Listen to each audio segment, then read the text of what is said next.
नमस्कार, मैं हूं आपके साथ पलक शर्मा। आइए नजर डालते हैं फटाफट खबरों की ओर। दिल्ली के मुख्यमंत्री अरविंद केजरीवाल ने ईडी द्वारा भेजे गए समन को हाईकोर्ट में चुनौती दी। सीएम अरविंद केजरीवाल ने हाईकोर्ट में याचिका दायर की है। केजरीवाल की याचिका पर हाईकोर्ट में सुनवाई हो रही है। उन्होंने ईडी के समन को गैर कानूनी बताया है। दिल्ली उच्च न्यायालय ने दिल्ली के मुख्यमंत्री अरविंद केजरीवाल द्वारा एजेंसी द्वारा उन्हें जारी किए गए कई समन को चुनौती देने वाली याचिका पर प्रवर्तन निदेशालय से जवाब मांगा है।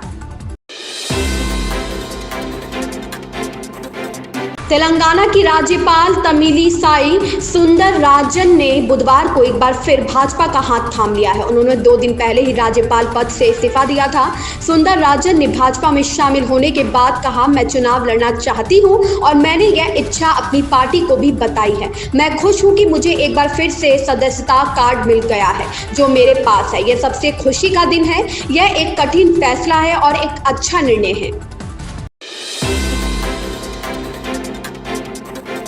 बिहार लोक सेवा आयोग ने तीसरे चरण की शिक्षक भर्ती परीक्षा को रद्द कर दिया है। बीपीएससी की ओर से इसके लिए नोटिस जारी कर दी गई है। 15 मार्च को ली गई 2 पालियों की परीक्षा रद्द की गई है। इसके बाद आर्थिक अपराध इकाई ने खुलासा किया कि परीक्षा प्रश्न पत्र 13 मार्च और 14 मार्च को ही लीक हो गया था। ईओयू ने इस मामले में 266 लोगों को जेल भी भेजा था। दिवंगत पंजाबी गायक सिद्धू मूसेवाला की माता ने रविवार को एक बेटे को जन्म दिया था। परिवार बच्चे के जन्म का जश्न मना भी नहीं पाया था कि एक टेंशन ने उन्हें घेर लिया। दरअसल मूसेवाला की मां चरण कौर ने 58 साल की उम्र में इन विट्रो फर्टिलाइजेशन तकनीक का सहारा लेकर बच्चे को जन्म दिया था। भारत में आईवीएफ के लिए अधिकतम उम्र 50 वर्ष निर्धारित होने के कारण चरण कौर विदेश से इस तकनीक के जरिए गर्भवती हुई थी। अब इस मामले में परिजनों को लीगल नोटिस भेजने की बात सामने आई है।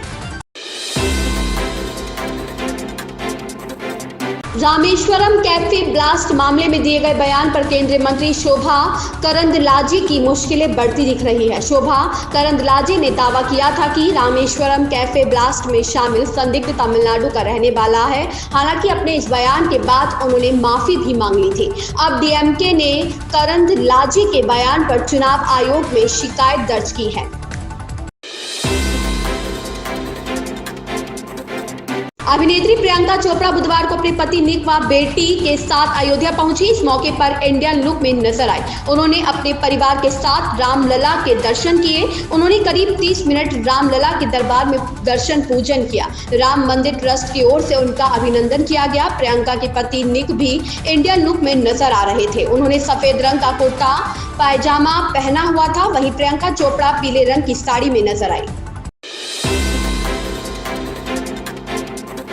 प्रधानमंत्री नरेंद्र मोदी ने रूस के राष्ट्रपति व्लादिमीर पुतिन को 5वीं बार राष्ट्रपति बनने पर बधाई दी। उन्होंने कहा कि भारत और रूस के बीच साथ काम करने को लेकर सहमति बनी है।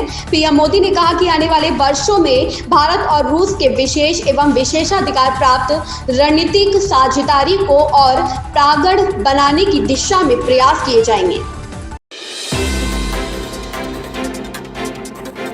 विदेश मंत्री डॉक्टर एस जयशंकर ने बुधवार को तीसरे लोकतंत्र शिखर सम्मेलन को संबोधित किया। इलेक्ट्रॉनिक वोटिंग मशीनों की शुरुआत पारदर्शिता, दक्षता और लोकतांत्रिक प्रक्रिया की पवित्रता के प्रति हमारी प्रतिबद्धता का प्रमाण है। यह बदलाव न केवल आधुनिक लोकतंत्र के सिद्धांतों के साथ संरेखित होता है बल्कि अधिक नागरिक जुड़ाव का मार्ग प्रशस्त करता है, खासकर युवाओं के बीच जो हमारी लोकतांत्रिक विरासत की जिम्मेदारियों को प्राप्त करेंगे।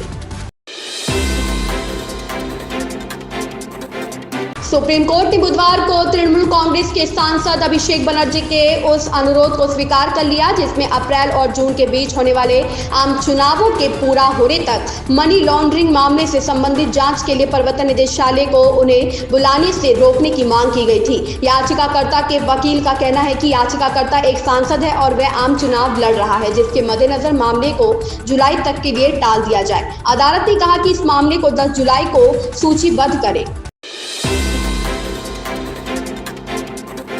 साउथ के सुपरस्टार सूर्या, बॉबी देओल और दिशा पाटनी स्टारर कंगवा का टीजर रिलीज हो चुका है। 51 सेकंड के इस टीजर में कोई डायलॉग नहीं है, सिर्फ एक्शन और एडवेंचर सीन्स की झलक है। शुरुआत में मेकर्स इस फिल्म को अप्रैल 2024 में थिएटर्स में रिलीज करने वाले थे, पर इलेक्शन के चलते इसे पोस्टपोन कर दिया गया है। मेकर्स ने अभी इस फिल्म की नई रिलीज डेट अनाउंस नहीं की है।